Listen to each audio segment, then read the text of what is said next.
Episode की starting में हमें दिखाया गया है एमी को, जो कि एक क्रिस्टल को एक ट्यूब के अंदर डालती है जिससे वो येसॉर्ट का पता लगा सके एंड जिससे अपनी मॉम के बारे में जान सके। तो वो रेस्टोरेंट से बाहर निकलती है। वहीं दूसरी तरफ हमें दिखाया गया है रिका को, जो कि मेकअप रूम से बाथरूम से वॉशरूम से जो भी है बाहर निकलती है एंड वो देखती है कि वहाँ पर आशिया आ चुका है एंड इसके साथ ही उसके और भी दो दोस्त आए हैं। रिका देखती है कि पीछे की तरफ माओ एंड सुजुनो भी खड़े हैं। इस पर वो सोचती है कि ये अकेले नहीं आया है और इसके लिए कुछ चीज़ें लेकर भी आया होता है आशिया, जिस पर वो कहता है थैंक्स, लेकिन इसकी क्या ही ज़रूरत थी। सभी लोग यही कहते हैं, फिर ले लेते हैं। खैर यहाँ पर दिखाया गया है कि आशिया ने उसे गिफ्ट दिया है एंड हमें पता चलता है कि माओ एंड सुजुनो जो होते हैं वो टीवी लेने के लिए आए हुए हैं एंड उन्हीं के साथ आशिया आया हुआ है। आशिया ने रिका को सिर्फ इसलिए बुलाया था जिससे वो ये जान सके कि कौन सा टीवी सबसे ज़्यादा अच्छा है उनकी तरफ से, क्योंकि उसने भी एक टीवी खरीदा था। इसके बाद वो कहते हैं कि हम लोग एक लंच करते हैं एंड इन लोग जाते हैं 110 येन का कुछ तो खाना लेते हैं, या फिर ये कहूँ पता नहीं क्या ही लेते हैं ये लोग खाना पीना। एंड इसके बाद ये लोग लाके उस चीज़ को खाने लगते हैं। तभी हमें दिखाया गया है माओ को, जो कि उठ कर जाता है एंड वो बात करता है इंग्लिश में एक बंदे से, जहाँ पर पता चलता है कि वो बंदा कुछ चाहिए था उसे, जो कि स्टोर रूम की जो मालकिन है वो उसे समझ में नहीं आ रहा था। तब उसकी मदद माओ करता है एंड इस चीज़ के बाद वो बंदा उसे थैंक्सफुल करता है। माओ वापस आता है जहाँ पे सभी लोग सोचते हैं कि माओ काफ़ी अच्छा है इस चीज़ के लिए, क्योंकि उसे इंग्लिश लैंग्वेज आती है एंड जाके उसने उसकी मदद की। हमें पता चलता है कि ये बंदा पूरी तरह से फर्जी है, इसलिए क्योंकि इसे यहाँ जापानी लैंग्वेज आ रही होती है, फिर भी ये वहाँ की लैंग्वेज ना बोलकर इंग्लिश में ट्राई कर रहा होता है और ये बात वो कॉल में किसी को बता भी रहा होता है। बताऊँ तो इसे देखने से मुझे गैब्रियल की याद आ रही थी, हो सकता है गैब्रियल हो। खैर यहाँ पर मैं एमी को दिखाया गया है, जो कि अभी भी उस क्रिस्टल के निकाले हुए रेस को पीछा करते हुए जा रही होती है जिससे वो येसॉर्ट से मिल सके, क्योंकि येसॉर्ट उसकी मॉम का पता जानती है या फिर वही उसकी मॉम है। खैर यहाँ पे हमें दिखाया गया है कि वो जल्दी से जल्दी पहुँचना चाहती थी, क्योंकि मैजी ने उसे बताया था क्योंकि वो जापान में ही है एंड वो तुम्हें देख चुकी है। यहाँ पर हमें पता चलता है कि वो एक हॉस्पिटल में आती है सामने। तभी यहाँ पर हमें पता चलता है कि चियो की मॉम भी वहीं पर है एंड अब एक नया राज खुलता है कि जो चियो है वो कुछ समय पहले ही यहाँ पे एडमिट हुई है। इस बात का पता मिस यूसा को नहीं होता, या फिर कहूँ एमी को नहीं होता। एंड एमी जब जाती है देखती है चियो को तो पूछती है, तो पता चलता है उसे कि टीवी के एक छोटे से ब्लास्ट की वजह से शायद वो ऐसे कोमा में है। यहाँ पर हमें पता चलता है कि आशिया आया होता है टीवी स्टोर पे, जो कि उन्हें काफ़ी बहुत महंगी टीवी होती हैं एंड उनके पास काफ़ी अच्छी लग्जरियस टीवी भी होती है।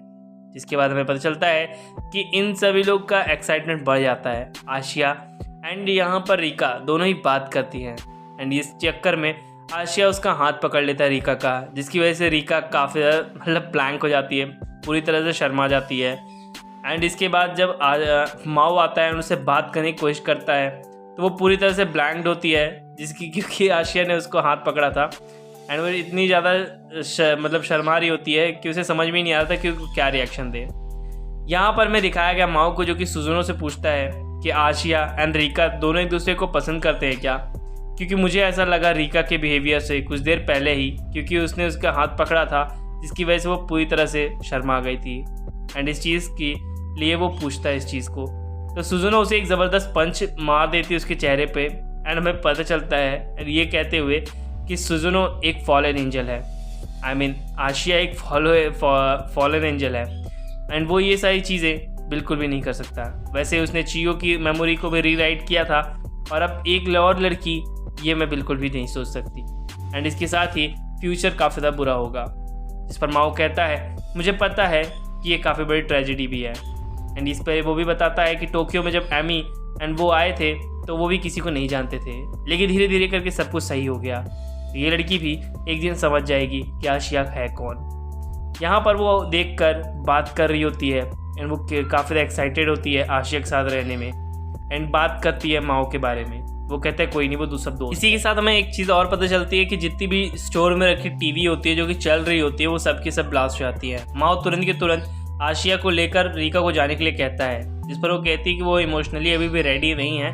उसे लग रहा होता है कि ये शायद जाके रहेंगे, गुलू गुलू करेंगे, लेकिन ऐसा कुछ भी नहीं था, सिर्फ माओ उसकी प्रोटेक्शन के लिए ऐसा कह रहा था। तभी सुजुनो को एमी का कॉल आता है एंड वो बात करती है। पता चलता है एमी के थ्रू कि यहाँ पर वो काफ़ी ज़्यादा ट्रेजेडी हो चुकी है एंड ये शॉट भी उसके जस्ट पीछे से निकलती है, लेकिन वो इस चीज़ को नोटिस नहीं करती। तो हमें पता चलता है चियो के बारे में एंड इस चीज़ को जानने के बाद वो लोग भी हॉस्पिटल आ जाते हैं, जहाँ पे उसकी मॉम बताती हैं कि वो कल रात में आई थी स्कूल से, देखने लगी टीवी डिनर टाइम पे, तो वो तभी सो गई थी। उसे लगा कि वो सो रही है, उसने कई बार जगाने की भी कोशिश की एंड इसी चक्कर में उसने काफ़ी सारे थप्पड़ भी मार दिए।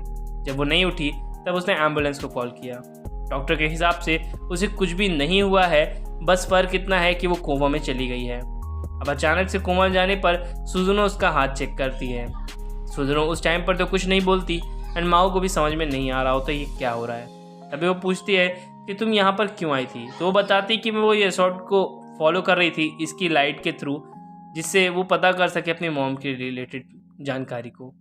तभी वहाँ पर आ जाती है चियो की मॉम एंड वो कहती कि वो कुछ समय के लिए बाहर जा रही है, तो तुम लोग क्या ध्यान रख लोगे चियो का, जिस पर वो लोग भी एग्री हो जाते हैं। सुजुनो जो होती है वहाँ पर एक इक्वेशन सॉल्व कर रही होती है एंड इसके बाद पता चलता है कि यहाँ पर काफ़ी ज़्यादा मात्रा में सोनार रेडिएशन का वेव को यूज़ किया गया है, जिसकी वजह से उसकी बॉडी में एक मैजिक जनरेट हुआ है एंड इस चीज़ को उसने हाथ टच करने के बाद ही इस चीज़ के नतीजे पर पहुंची थी, जिस पर वो कहता है कि नॉर्मल ह्यूमन किसी भी तरह से मैजिक को जनरेट नहीं कर सकता।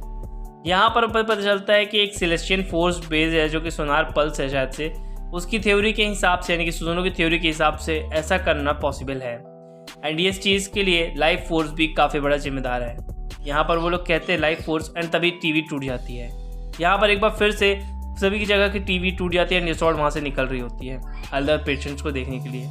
ये लोग अपना माथा पकड़ चुके होते हैं कि ये सब चीज़ें कैसे हो रही हैं। तभी उरिशिहारा या फिर कहूँ लूसीफर की एंट्री होती है एंड वो बताता है कि उसे कुछ समय पहले गैब्रियल मिलने आया था जब तुम लोग वहाँ से गए एंड ये लोग चियो के पास आते हैं जिससे देख सकें कि चियो भी ठीक है या नहीं। यहाँ पर पता चलता है कि गैब्रियल जो है वो किसी तरह से उसके बारे में जानना चाहता था, या फिर कहूँ उसकी लिस्ट के बारे में, बकेट लिस्ट के बारे में, जो कि माओ की बकेट लिस्ट है जिसमें टीवी भी शामिल था।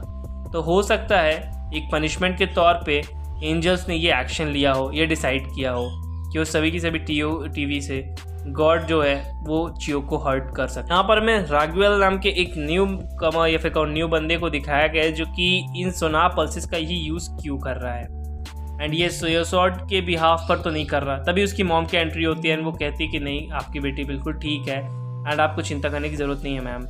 इसके बाद शाम हो जाती है एंड वो लोग हॉस्पिटल के बाहर खड़े होते हैं। एक चीज़ और पता चलती है कि यहाँ पर वो मॉम को ढूंढने आई होती है, इस चीज़ का जिक्र लूसीफर करता है।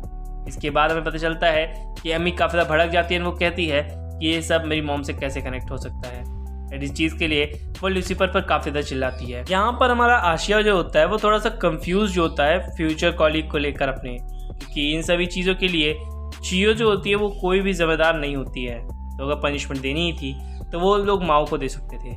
इसके बाद हमें दिखाया गया आला रेमस वहाँ पर आ जाती है एंड माओ उसे अपने पास बुलाता है। साथ ही वो एक चीज़ और बताता है कि हमें अलग अलग टीम में होकर अपने काम को अंजाम देना होगा। यहाँ पर हमें बताया जाता है कि उनकी दो पॉसिबिलिटीज़ हैं, जो क्योंकि सोनार पल्स टीवी के रेडिएशंस के थ्रू ही आ रही हैं, तो वो लोग टावर पर जा सकते हैं। ये शॉट को दिखाया गया जो कि अपनी एक लॉकेट जिसके अंदर एक रिंग डाली हुई है, तो वो रिंग जो होती है वो पहना देते हैं हमारी चियो को एंड इसे ठीक होने की प्रे करती है। साथ ही ये भी कहती है कि एक समय आएगा जब तुम मदर ऑफ न्यू डेथ बनोगी। ये भी पॉसिबल है कि वो डेथ गॉड या फिर डेथ मदर गॉड बनने की बात कह रही हो चियो को। एंड एपिसोड वहीं पर बूम। एपिसोड अगर अच्छा लगा हो तो प्लीज़ चैनल को सब्सक्राइब कर देना एंड न्यू चैनल को भी सब्सक्राइब करना, link in description. Thank you and take care, bye bye.